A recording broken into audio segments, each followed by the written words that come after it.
오늘 다 같이 읽으실 성경 말씀은 로마서 10장 9절 10절 말씀입니다.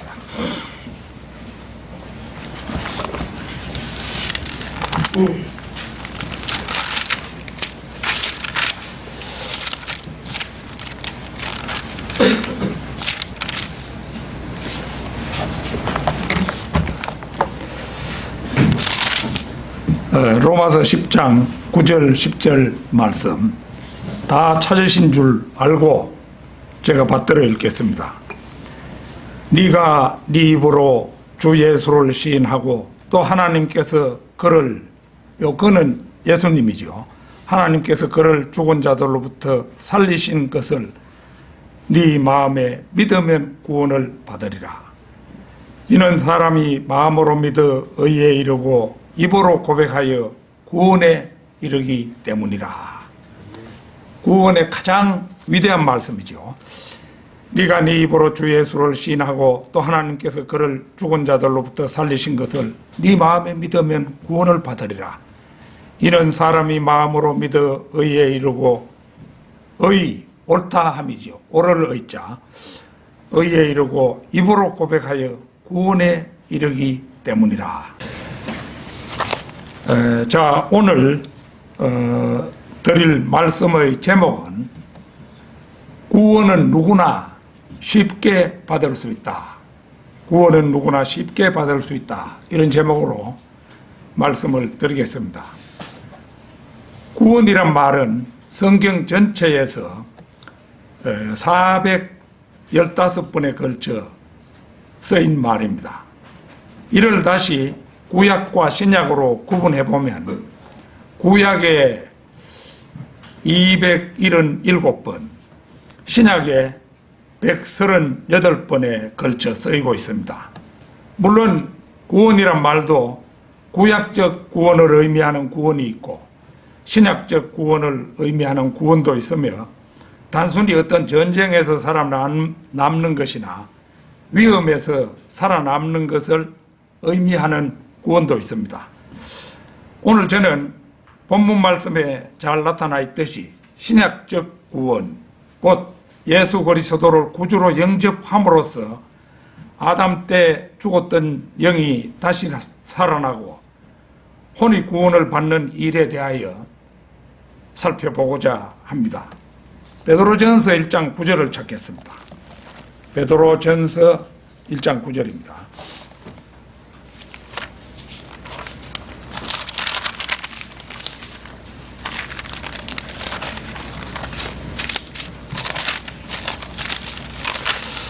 (1장 9절)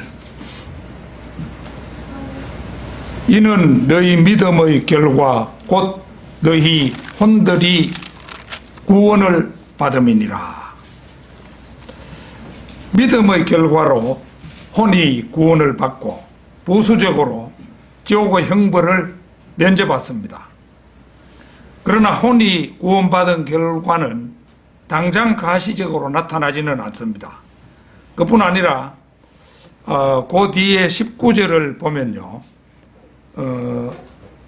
보배로운 피로 된 이란 말이 나오죠.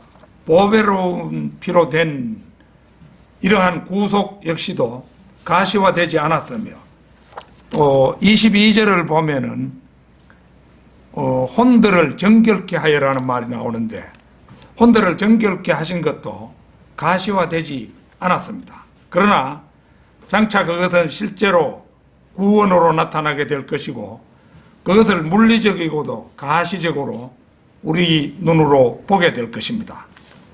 현재의 혼의 구원은 주 예수 그리스도께서 다시 나타나실 때 휴거라는 구체적이고도 실제적이며 아주 놀라운 사건으로 확인되고 입증될 것입니다.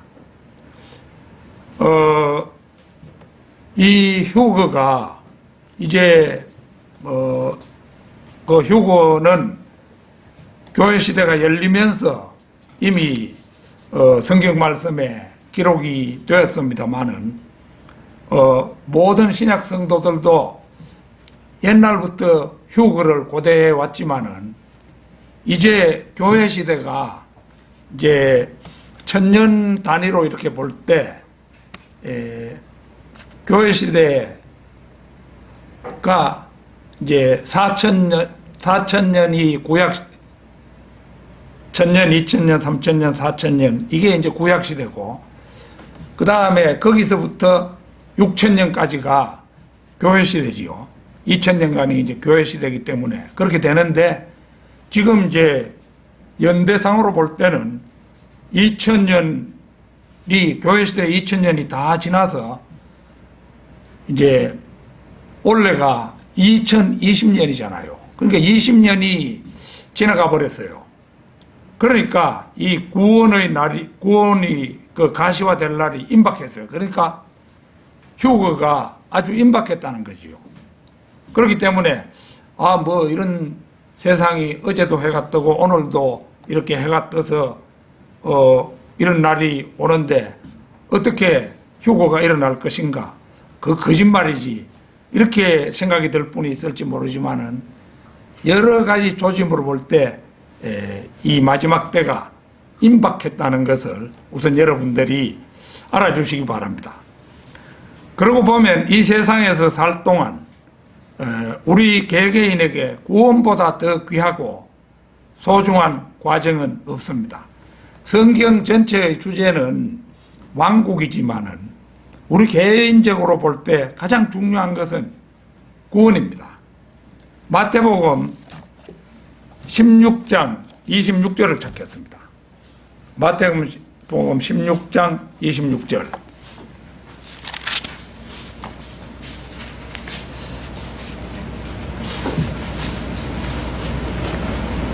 사람이 온 세상을 얻고도 자신의 혼을 잃는다면 무슨 유익이 있겠느냐?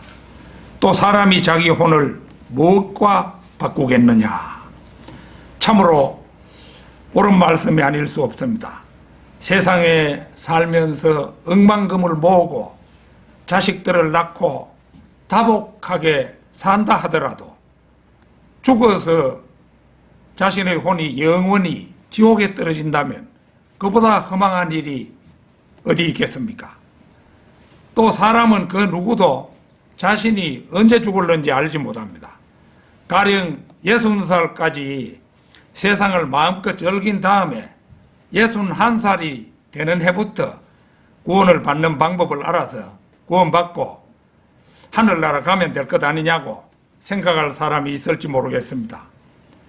그러나 운명은 자신의 뜻대로 될 만큼 그리 호락호락한 것이 아닙니다. 운명이란 여간 심술이 많은 존재가 아닙니다. 자신이 정한 60살이 되기 하루 전에 운전대를 잡고 어딘가를 가는 동안에 자신은 비록 아무 잘못을 저지르지 않았지만 중앙선을 넘어온 덤프 트럭에 자신의 차가 짓뭉개져서 세상을 하직하게 될 수도 있는 것입니다. 따라서 구원은 누군가 자신에게 복음을 전해왔을 때, 또 오늘처럼 설교를 통해서 구원의 복음이 전해질 때 혼과 영이 거듭나고 혼이 구원받는 그러한 그 변화가 일어나는 구원을 받아두는 것이 가장 현명한 일이라 할 것입니다. 구원은 누구나 쉽게 받을 수 있다. 첫째는 신약 성경에 보이는 영과 혼의 재창조의 원리입니다. 요한복음 3장 5절 6절을 보겠습니다. 요한복음 3장 5절 6절입니다. 자, 이거는 니코데모라는 그 산헤드린 공회의 회원이기도 하고 바리새인인 니코데모라는 사람이 밤에 예수님을 찾아왔을 때 예수님께서 들려주신 말씀입니다. 예수께서 대답하시기를 진실로 진실로 내가 너에게 말하노니 사람이 물과 성령으로 태어나지 아니하면 하나님의 나라에 들어갈 수 없느니라. 육신으로 난 것은 육이요 또 성령으로 난 것은 영이니라. 기독교인 가운데 물과 성령으로 태어난다는 대목을 제대로 해석하는 사람은 많지 않습니다. 여기서 물은 6절에 의거해서 바로 그 뒤에 오는 6절에 의거해서 바르게 해석하면 육신으로 난 것은 육이라는 사실을 의미합니다. 즉 우리 모든 사람은 어머니의 뱃속에서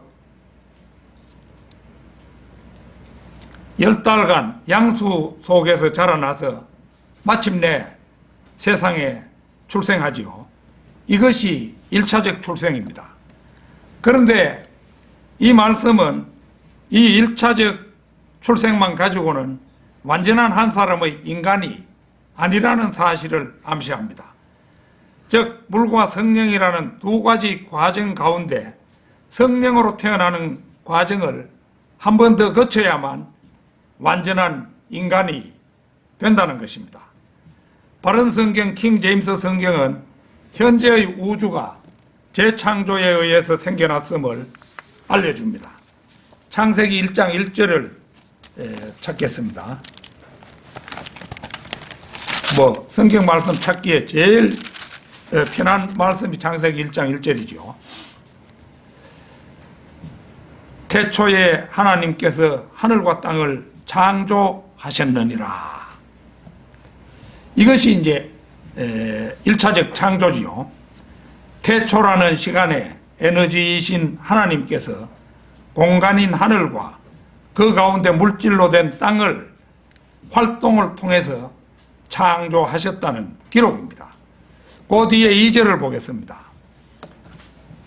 땅은 형체가 없고 공허하며 어두움이 깊음의 표면에 있으며 하나님의 영은 물들의 표면에서 거니시더라. 하나님께서는 전능하신 분이시므로 한번 말씀하시면 완벽한 존재가 창조되는 법인데 2절은 우리를 어리둥절하게 합니다. 도대체 왜 하나님께서 창조하신 땅이 형체가 없고 공허하며 엄청난 우주에 물이 가득 차 있을 뿐만 아니라 어두운 수면에 삼위일체 하나님 가운데 삼위의 위격이신 성령님이 거닐고 계시는지 온통 우리의 머릿속이 혼란스럽기만 합니다. 재창조의 증거는 창세기 1장 28절에 그 구체적 증거가 포착됩니다. 창세기 1장 28절 보겠습니다. 하나님께서 그들에게 복을 주시고 하나님께서 그들에게 말씀하시기를 다산하고 번성하며 땅을 다시 채우고 그것을 정복하라. 그리고 바다의 고기와 공중의 새와 땅 위에서 움직이는 모든 생물을 다스리라 하시니라. 여기에서 우리는 다시 채우고라는 말에 주목하게 됩니다. 컵이 있을 때 컵에 물을 채워가지고 다시 채우라 이러면은 물을 마시든지 비우든지 해야 다시 채울 수가 있죠. 그 상황을 염두에 두고 이제 들으시기 바랍니다.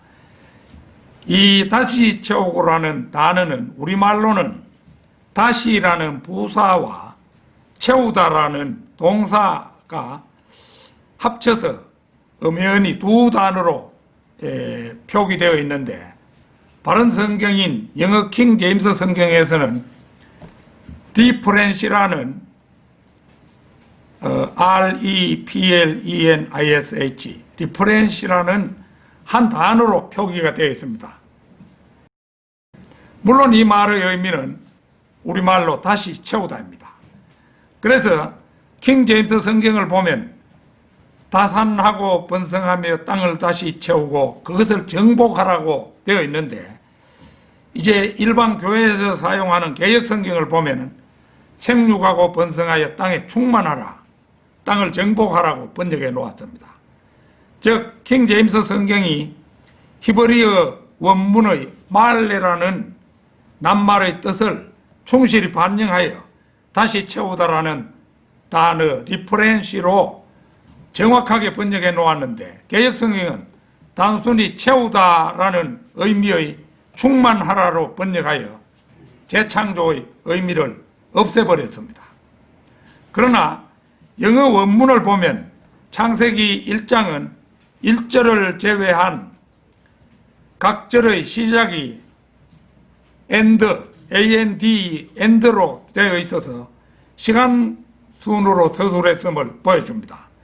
즉 1절의 사건 다음에 2절의 사건이 일어나고 2절 사건 다음에 3절의 사건이 순차적으로 일어났음을 알 수 있습니다.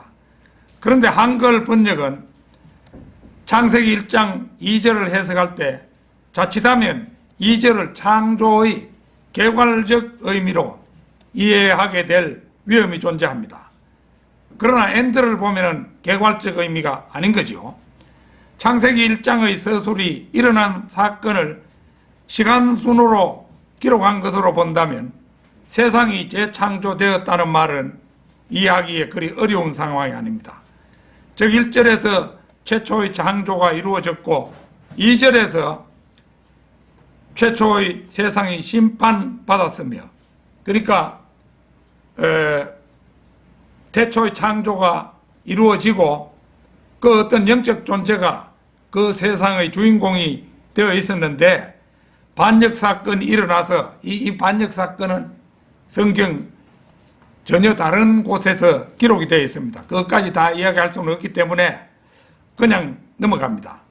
그래서 그 어떤 영적인 존재들이 심판을 받고는 이제 창세기 1장 2절에서처럼 이제 물로 심판을 받았어요. 그러니까 사실 홍수는 노아 홍수만 있었던 것이 아니라 두 번에 걸쳐 홍수가 있었던 것입니다. 그래서 3절부터 재창조가 이루어졌음을 이제 우리가 알 수 있는 거지요. 그런데 지난 주일에 저는 그리스도의 초상화를 발견하라는 설교에서 2절의 하나님의 영은 물들의 표면에서 거니시더라 에서 성령께서 재창조의 다음을 위해 움직이기 시작한다는 말씀을 전해드린 바가 있습니다. 창세기 1장 3절을 보겠습니다. 하나님께서 말씀하시기를 빛이 있으라 하시니 빛이 있더라. 하나님께서는 앞 세상을 심판하신 후에 여기 3절에서 빛이 있으라는 명령과 함께 재창조의 첫걸음을 떼는 것을 볼 수가 있습니다. 그런데 빛이 누굽니까? 바로 주 예수 그리스도 그분 아닙니까? 자, 요한복음으로 넘어가겠습니다. 요한복음 1장 4절을 보겠습니다. 요한복음 1장 4절.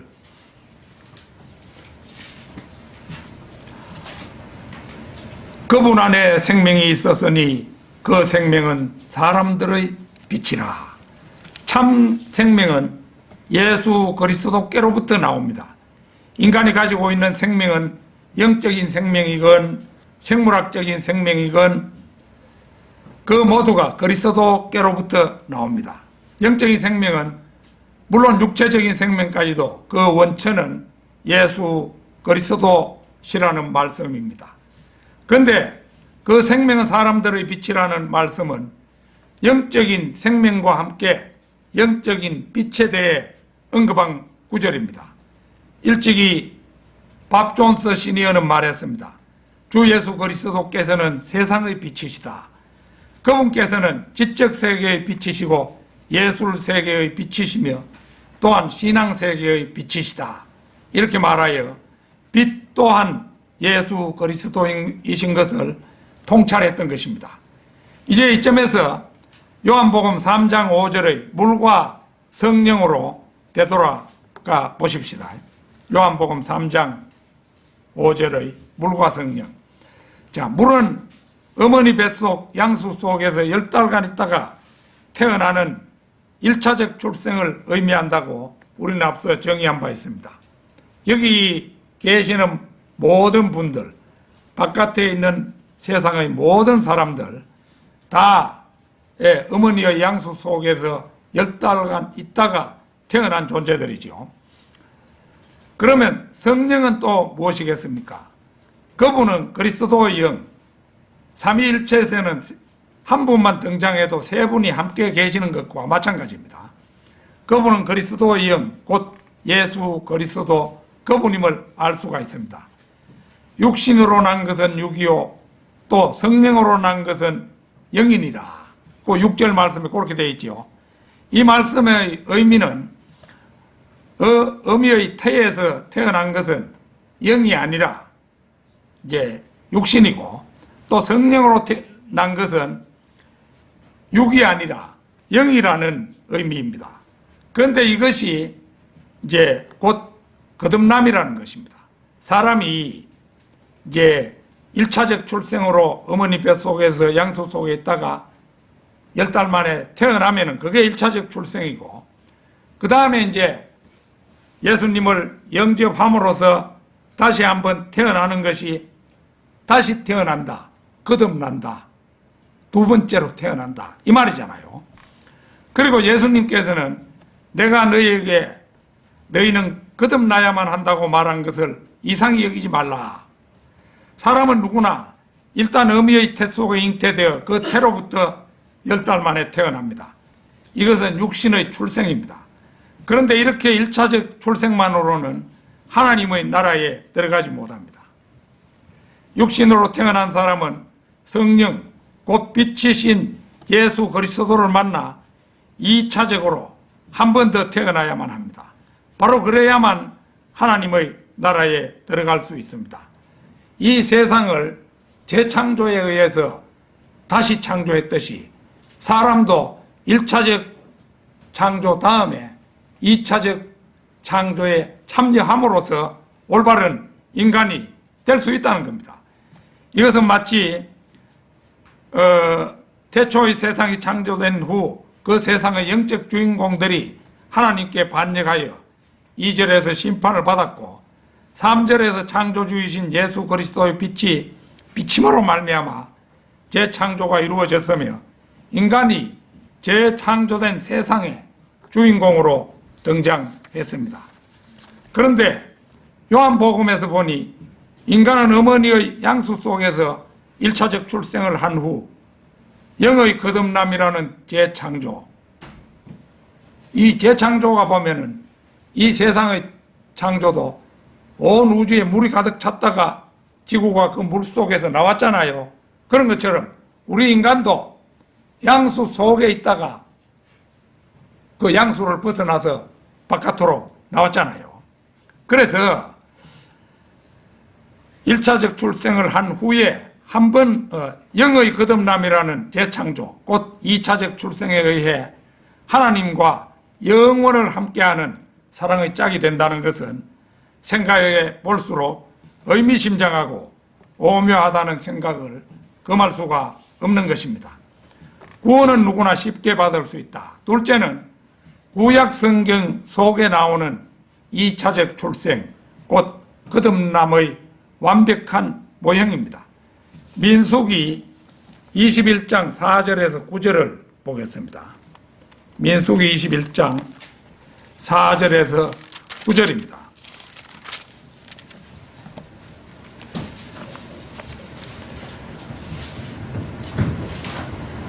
그들이 에돔 땅을 돌아서 가기 위해 호로산으로부터 홍해의 길을 따라 이동하였더니 백성의 혼이 그 길 때문에 많이 상심되었더라. 바로 질러가는 길이 있었는데 그 길에 에돔이 하는 땅이었기 때문에 이 에돔은 에서의 후손이었는데요. 그래 이제 모세가 그 에돔에 허가를 입기 위해서 사자를 파견하니까 에돔이 허락을 안 했어요. 그런데 사실은 그때 이스라엘의 세력으로 볼 때 이제 그 에돔을 쳐부술 수도 있었지만은 하나님께서 그 세일산 일대는 야곱의 형인 에서에게 준 땅이었어요. 그러니까 그 땅을 이스라엘은 침범하지 말아라, 이렇게 하나님이 하신 거예요. 그러니까 이스라엘 사람들이 빤히 질러갈 수 있는 그 길을 두고 먼 길을 우회해야 되는 그런 이제 사정을 얘기하는 겁니다. 백성이 하나님과 모세를 거역하여 말하기를 어찌하여 당신들은 우리를 이집트에서 데리고 나와 광야에서 죽게 하나이까? 여기는 먹을 것도 없고 물도 없으니 우리 혼이 이 보잘것없는 음식을 싫어하나이다 하였더니 주께서 불뱀들을 백성 가운데로 보내시어 그것들이 백성들을 무니 많은 이스라엘 백성이 죽으니라. 그러므로 백성이 모세에게 와서 말하기를 우리가 주와 당신을 거역하여 말함으로 죄를 지었나이다. 주께 기도하여 그 뱀들을 우리에게서 물러가게 하소서 하니 모세가 백성을 위하여 기도하더라. 그러자 주께서 모세에게 말씀하시기를 불뱀 한 마리를 만들어서 그것을 장대 위에 달아놓으라.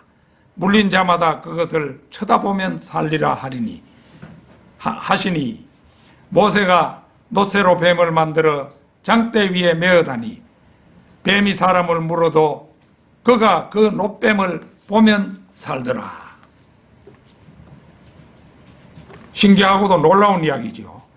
이 대목은 앞장인 민수기 20장 14절에서 21절에서 에서의 후손인 에돔에게 야곱의 후손인 이스라엘이 그들의 영내로 통과하도록 해달라는 요구를 했지만 그들이 거절함으로써, 그러니까 우리가 통과하는 동안에 당신 땅에 손해를 끼치면은 우리가 다 보상하겠다. 물을 마셔도 물가까지 내겠다. 이렇게 했는데도 이 에돔이 허락을 하지 않았어요. 그래서 이스라엘 민족은 그보다 훨씬 먼 우회로를 택하지 않으면 안 되었음을 보여줍니다. 당시 이스라엘 민족의 그 수나 그 힘으로 볼 때 에돔보다도 그 수가 적지 않아 하나님께서 허락만 하시면 그들을 무찌르고 통과할 수도 있었습니다. 그러나 하나님께서는 세일산 일대를 이미 야곱의 형인 에서의 후손에게 주었으므로 그들을 무찌르거나 통과하는 것을 허락하지 않으셨습니다. 그러자 이스라엘은 아카바만에 이르는 지름길을 차단당한 후 제2의 진로인 아라바길을 택하지 않으면 안 되었습니다. 왜냐하면 에돔의 국경을 침범하지 않고 아카바만 곧 에시온 게벨에 도달할 수 있는 최단거리였기 때문입니다. 그러나 아무리 최단거리라 하더라도 왕의 대로와는 비교할 수 없는 거칠고 먼 길이었으므로 38년간 광야에서 이스라엘 백성은 무더위와 거친 행로에 익숙해져 있음에도 불구하고 더 이상 참지 못하고 하나님과 지도자 모세에게 불평을 하고야만 합니다. 이것은 훈련 속에서 최후까지 참지 못하는 넘어야 할 고난을 받아들이려고 하지 않는 인간의 조급한 본성을 잘 보여줍니다. 자, 거기 제가 읽은 말씀 가운데 어찌하여 당신들은 우리를 이집트에서 데리고 나와 광야에서 죽게 하나이까? 여기는 먹을 것도 없고 물도 없으니 우리 혼이 이 보잘것없는 음식을 싫어하나이다. 여기에서 말하는 이 보잘것없는 음식은 만나를 지칭합니다. 이 만나는 출애굽 초기에 먹을 것이 턱없이 부족한 이스라엘 민족에게 하나님께서 직접 하늘로부터 하사하신 식량이었습니다. 이 음식은 하늘에서 날마다 내렸는데 꿀처럼 달아 그들은 맨 처음에 기쁘고 감사하는 마음으로 먹었습니다. 그러나 약 40년 가까이, 38년이라고 했죠 아까. 똑같은 것으로 식생활을 해야 했던 그들은 식상해서 하나님의 존재와 출애굽 자체마저 거부하려는 위험한 마음 상태에 이르고 말았던 것입니다. 그러자 하나님께서는 그 지역에 서식하는 불뱀, 우리가 읽은 성경에는 불뱀이라고 나와 있잖아요. 이게 히브리어로는 네하심 세라핌이라고 부릅니다. 네하심 세라핌. 이 불뱀을 보내가지고 이스라엘 백성을 물게 하고 그 치명적 독에 의해 많은 사람이 죽게 되는 상황에 이르렀습니다. 상황이 이렇게 급박하게 돌아가자 이스라엘 백성들은 즉시 자신의 잘못을 깨닫고 모세 앞에 와서 잘못을 자백하고 지도자 모세에게 구원을 요청하기에 이릅니다. 그리하여 모세가 하나님께 기도하자 하나님께서는 백성에게 닥친 재난을 치유하기 위한 방편으로 불뱀과 같은 모형의 놋뱀, 노소로 만든 뱀을 장대기에 매달아서 보게 하십니다. 이 사건은 사망의 권세를 물리치고 승리하시는 예수 그리스도의 십자가 사건을 생생히 예표합니다. 여기에서 우리는 세 가지의 진리를 발견합니다. 먼저 백성들이 뱀을 봄으로써 다시 한번 자신들의 허물을 발견하는 것이고, 다음은 뱀을 보라는 하나님의 말씀에 순종할 때에 구원의 은총을 입을 수 있으며, 끝으로 장대에 달린 놋뱀 곧 십자가 위의 그리스도를 바라보는 것만이 구원에 이르는 유일무이한 길이라는 진리를 발견하게 되는 것입니다. 아울러 우리는 이 일련의 사건을 통해서 다음과 같은 교훈들을 얻습니다. 첫째는 하나님의 은혜를 감사할 줄 모르고 불평과 원망에 사로잡힌 자는 받았던 은혜를 빼앗길 뿐만 아니라 하나님의 무서운 진노와 징벌을 받게 된다는 교훈입니다. 결국 십자가 위에 예수님을 바라보지 못하고 예수님을 영접하지 않으면 지옥의 형벌이 주어지잖아요. 둘째는 진정으로 회개하는 자의 부르짖음을 간과하지 않으시고 구원의 방편을 마련하시어 은혜로운 회복을 위해 대책을 강구하신다는 교훈입니다. 이제 민수기에서는 놋뱀입니다만은 우리가 사는 이 시대에는 예수 그리스도를 구주로 영접하는 것이 살아나는 방법이죠. 셋째는 아무리 심각한 죄를 지었다 할지라도 하나님의 은혜는 넉넉하여 죄와 잘못을 회개하기만 하면 깨끗함을 얻을 수 있다는 교훈입니다. 한 번 더 강조하지만 구원의 방편으로 주어진 놋뱀은 죄에서 구원을 얻게 하는 그리스도의 십자가를 예표합니다.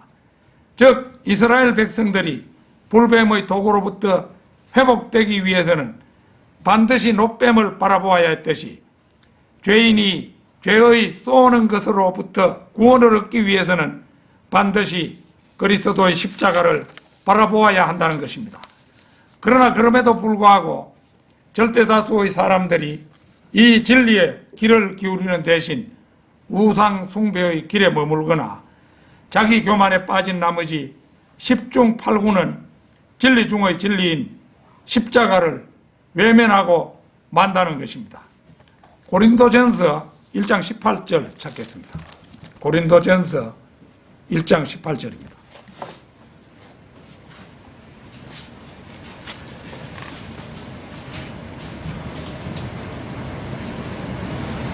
십자가를 전파하는 것이 멸망하는 자들에게는 어리석은 것이지만 구원을 받은 우리에게는 하나님의 능력이라.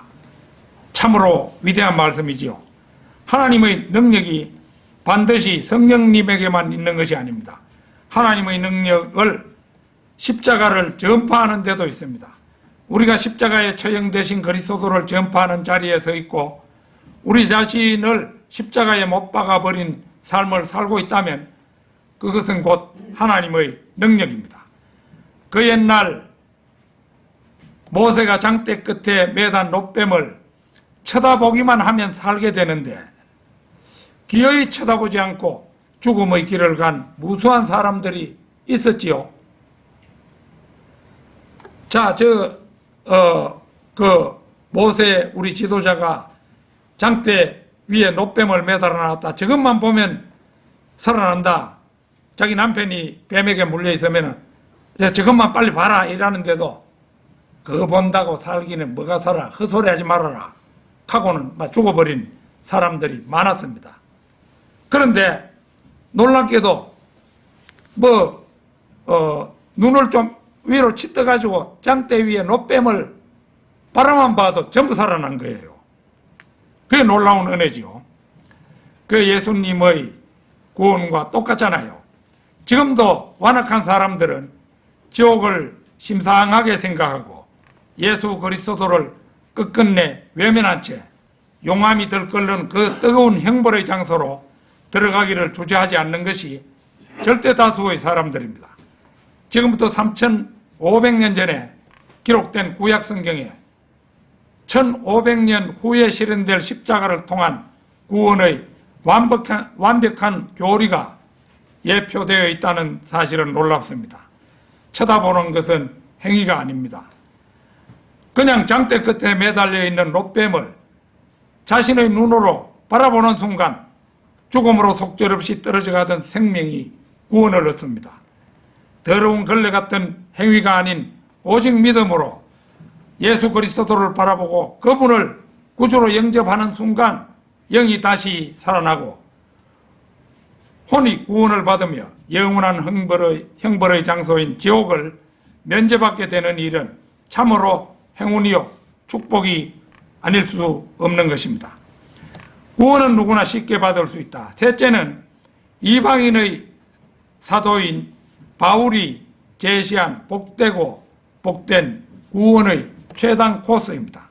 자, 오늘 본문 말씀 가운데 10장 9절을 보겠습니다. 네가 네 입으로 주 예수를 시인하고 또 하나님께서 그를 죽은 자들로부터 살리신 것을 네 마음에 믿으면 구원을 받으리라. 이 말씀은 지극히 간단 명료한 서술이지만 신약적 구원의 체계를 지극히 분명하고 알아듣기 쉽게 천명하고 있는 위대한 말씀입니다. 신약시대에 살고 있는 우리가 구원받기 위해 해야 할 일은 이처럼 단순하고 쉽습니다. 예수 그리스도께서 자신의 구주이심을 시인하되 부활의 능력으로 영원한 생명을 주시는 분이심을 마음으로 믿고 또 마음으로 믿되 입으로 고백하기만 하면 되는 것입니다. 뒤에 10절을 보겠습니다. 이는 사람이 마음으로 믿어 의에 이르고 입으로 고백하여 구원에 이르기 때문이라. 머리가 아닌 마음으로 믿어 사람은 의롭게 되고 입으로 고백하여 구원받습니다. 머리로만 믿으면 어떤 사실을 알고는 있어도 완전히 신뢰하고 자신을 맡기지는 못합니다. 그러나 마음으로 믿으면 무엇을 알 뿐만 아니라 그것을 온전히 신뢰하고 의지하며 자신을 맡길 수 있습니다. 사람이 자동차에 안심하고 몸을 실는 것은 그 자신이 자동차를 마음으로 믿기 때문입니다. 엘리베이터를 탈 때도 마음으로 믿지 못한다면 절대로 그 안으로 발을 들여놓으려고 하지 않을 것입니다. 사람은 누구나 그리스도가 죽으셨음을 믿을 수 있고 그분이 죽은 자들로부터 일으켜지셨음을 믿을 수 있으며 그분의 동정녀 탄생과 그분의 재림까지도 믿을 수 있습니다. 그러나 예수 그리스도께서 자신의 구원을 위해 죽으셨음을 마음으로 믿어 그분께 자신을 온전히 맡겨드릴 수가 없다면 여전히 그 사람은 지옥에 갈 수밖에 없습니다. 그분을 믿지 않고는 도저히 지옥을 면할 길이 없다는 사실을 진정으로 깨닫게 된다면 그 사람은 그분을 머리로서가 아니라 마음으로 믿을 수밖에 없게 될 것입니다. 이 세상에서 지옥에서 영원토록 불타기를 바라는 자가 한 사람이라도 있겠습니까? 그 일은 너무도 끔찍한 일이기에 그가 누구든지 사람이라면 무슨 일이 있어도 지옥에 가는 일만은 모면해야 할 것입니다. 그런데 그 모면하는 일이 곧 주 예수 그리스도를 믿고 그분을 구주로 영접하는 길 외에 다른 길은 없다는 사실입니다. 그것이 사실이라면 그분께 자신을 통째로 맡기지 못할 이유는 없습니다. 바로 그 순간 그는 마음으로 믿고 입으로 그분이 자신의 구주이심을 고백하게 됩니다. 그리고 그것으로 마침내 구원에 이르게 되는 것입니다. 입은 마음의 출구입니다. 입은 사람의 마음을 말합니다. 무엇인가를 마음으로 믿는다는 것은 그 무엇이 어떠하다고 신뢰하는 것을 말합니다. 만일 누군가가 그리스도를 믿는다고 하면서 여전히 자기 행위에 미련을 갖고 있다면 그것은 주님을 마음으로 믿는 것, 곧 신뢰하는 것이 아닙니다.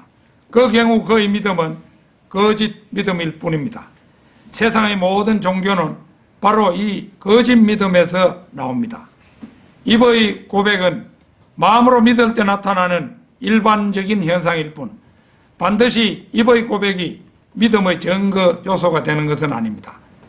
입으로 고백하지 못하는 벙어리는 마음으로만 믿어도 여전히 구원을 받습니다. 말하거나 글로 쓰거나 읽을 수 없더라도 마음으로 믿기만 하면 구원받고 지옥을 면제받게 되는 것입니다. 지난해 유튜브에서 어떤 개신교 목사가 구원에 대해 아주 체계적으로 2시간씩 7회에 걸쳐 강의하는 것을 들어본 적이 있습니다. 이거는 흡사 구원파에서 하는 방법을 보면은 이제 기간을 일주일간 하고 6일 동안 어떤 사람이 죄인임을 깨닫게 만든 다음에 이제 7일째에 복음을 푸는 그런 것인데 그것과 흡사한 바가 있었어요. 그는 주로 요한복음을 통해 구원을 강의했는데 그럼에도 불구하고 아주 조리가 있고 설득력이 있었습니다. 강의를 듣는 동안에 그 목사 자신이 구원을 받았을 것이라는 믿음을 갖게 하였고 그 강의를 들은 신자들 가운데도 상당한 사람이 구원에 이르렀을 것이라는 추측을 했습니다. 그런데 그 목사의 강의를 들으며 저는 한 가지 이상하다는 인상을 지울 수가 없었습니다. 바울이 이방인의 사도라는 사실은 만천하가 다 아는 사실인데 그는 어쩐 일인지 바울 서신은 언저리만 터치하고 구원의 핵심 구절은 끝내 거론하지 않았습니다. 요한복음을 주 무대로 삼고 창세기, 출애굽기, 마가복음, 시편, 이사야, 예레미야 등도 이따금씩 넘나들다가 끝내는 요한복음에서 끝을 맺었습니다. 요한복음 1장 12절 찾겠습니다.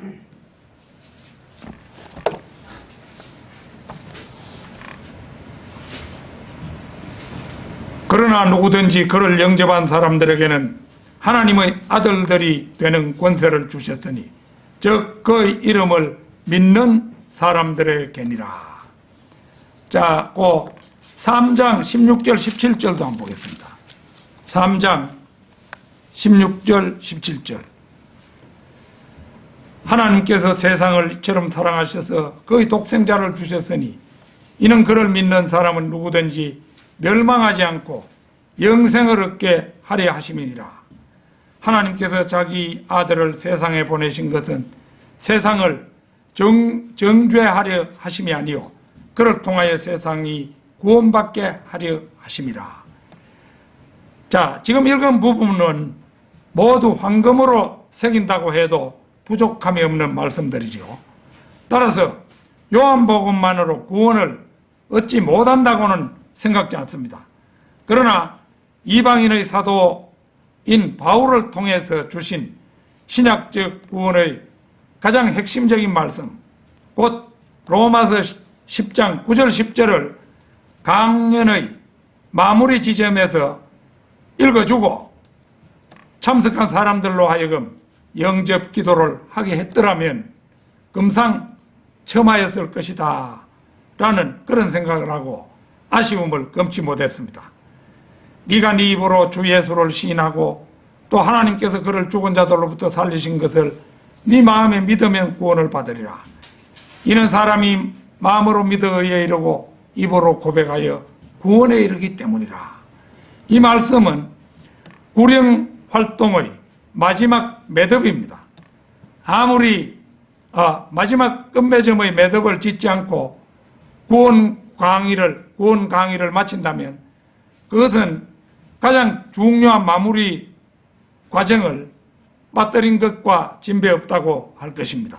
결론적으로 신약적 구원은 행위가 따랐던 구약적 구원과 달리 오직 믿음으로 구원을 얻습니다. 그 옛날 노아는 방주를 지음으로 자신과 가족을 구원했습니다. 그는 하나님으로부터 방주를 지으라는 명령을 듣고 무려 120년 동안이나 방주를 짓는 대역사를 감행하여 신실한 믿음과 행위를 동시에 보여줌으로써 자신과 가족이 구원받으면 물론 인류의 씨를 보존했던 것입니다. 그러나 오늘날 우리 개개인이 구원을 얻는 데는 어떤 행위도 필요로 하지 않습니다. 새벽 기도를 나오고 금식을 하고 깊은 산 속에 가서 기도하고 그런 수고를 전혀 할 필요가 없습니다. 많은 가짜 목사들은 행함이 없는 믿음은 죽은 것이라는 야고보서의 말씀을 떨먹이며 행위가 구원에 절대적으로 필요한 것처럼 가르쳐서 사람들을 지옥으로 끌고 들어갑니다. 구원도 받지 않은 사람의 행위를 하나님께서는 인정하지 않으십니다. 구원을 얻는 비결은 행위 없이 떠도 덜도 말고 믿음, 오직 믿음 한 가지 뿐입니다. 성도 여러분 가운데서 오늘 구원의 복음을 처음 접했거나 그동안 나왔는데도 불구하고 교회에 다녔는데도 불구하고 구원에 대한 확신이 긴가민가 하시는 분은 오늘 다시 한번 저를 따라서 기도하시기 바랍니다. 이 시간 인터넷 방송을 듣고 계시는 분들 가운데서도 자신이 구원 얻고 싶으신 분은 저를 따라서 기도하시기 바랍니다. 자, 여러분 구원을 진심으로 얻기 원하신 분은 한번 기립해 주십시오. 기립한 채로 기도하도록 그렇게 하겠습니다.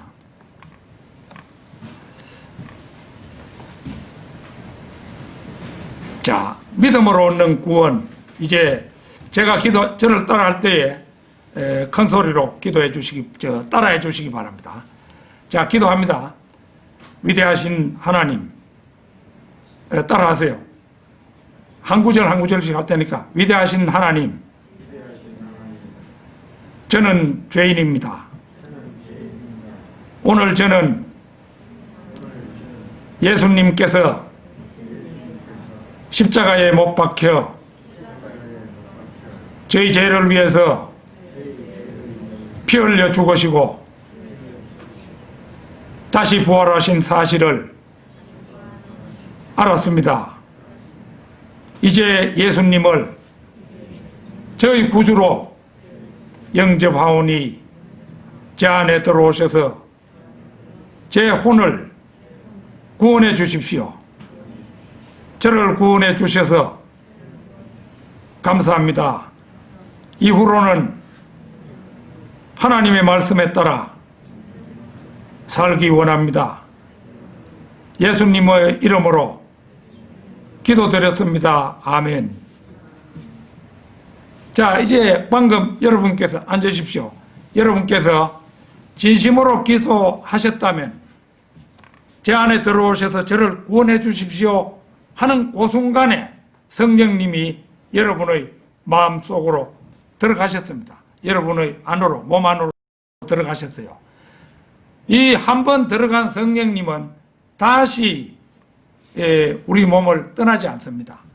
영원히 휴거의 날까지 우리와 함께 하십니다. 그래서 예수님을 구주로 영접한 사람들의 몸을 성전이라고 하잖아요. 하나님이 들어와 계시는 몸이기 때문에 몸이 곧 성전이 되는 것입니다. 그래서 이제 물론 우리는 인간이기 때문에 앞으로 죄를 지을 수도 있습니다. 우리가 구원받았다고 죄를 짓지 않는 것이 아니에요. 매일 매시에 우리는 죄를 지을 수가 있습니다. 그런데 하나님께서는 그 죄들로부터 탈출할 수 있는 비상수단을 마련해 두셨어요. 요한일서 1장 9절 찾겠습니다. 요한일서 1장 9절. 우리가 우리 죄들을 자백하면 그는 신실하시고 의로우셔서 우리 죄들을 용서하시며 모든 불의에서 우리를 깨끗하게 하시느니라. 이제 구원을 받으면은 굉장히 우리의 양심이 죄에 대해서 민감하게 됩니다. 그래서 어떤 죄를 범하면 즉시 우리 양심에 이제 어떤 신호가 오는 거예요. 죄를 지었다는 신호가 옵니다. 그러면 즉시 누가 뭐 보는 데서 기도할 필요도 없고 마음으로 그냥 기도하면 됩니다. 하나님 아버지, 지금 제가 죄를 지었습니다. 예수 그리스도의 보혈로 용서해 주셨듯이 오늘 지은 제 죄도 용서해 주십시오. 예수님의 이름으로 기도드렸습니다. 아멘. 이렇게 기도하는 순간에 그 순간에 지은 죄가 사라지는 것이 바로 요한일서 1장 9절의 말씀의 의미입니다. 여러분이 회개하는 마음으로 진정으로 기도하셨다면 여러분은 이 순간 구원을 받으신 것입니다. 오늘 구원을 받은 모든 분들의 삶을 하나님께서 인도해 주시기를 진심으로 기원합니다. 다 같이 기도드리겠습니다.